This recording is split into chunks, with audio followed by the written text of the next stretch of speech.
এরপরে দেখো এই প্রশ্নটা যদি ঘুরাই দেয় তাহলে কীভাবে আসতে পারে।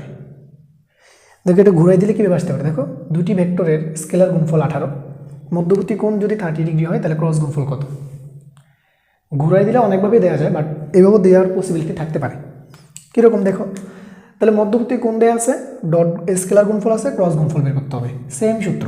তাহলে আমরা যদি লিখি যে tan থিটা ইকুয়াল টু উপর হচ্ছে ক্রস আর নিচে হচ্ছে কি ডট, সুতরাং ক্রস ইকুয়াল টু কী হবে tan থিটা ইন্টু ডট। বলো tan থিটার মান কত, 30 ডিগ্রি, তাহলে 30 ডিগ্রি মানে হচ্ছে 1/√3 ইন্টু ডট গুণফলের মান কত 18 দেয়া। সো আমরা যদি লিখি এটাকে ক্যালকুলেট করি আর কি, তাহলে কী হবে, সাপোজ 18/√3, তাহলে 18 মানে 3 6 18 অ্যান্ড √3। সো √3 মানে দুইটা √3 লেখা যায়, একটা √3 কাটা, সো 6√3 পাচ্ছি, মানে ঘুরে ফিরে আবার আগের মানটাই পাচ্ছি। বুঝতে পারছো?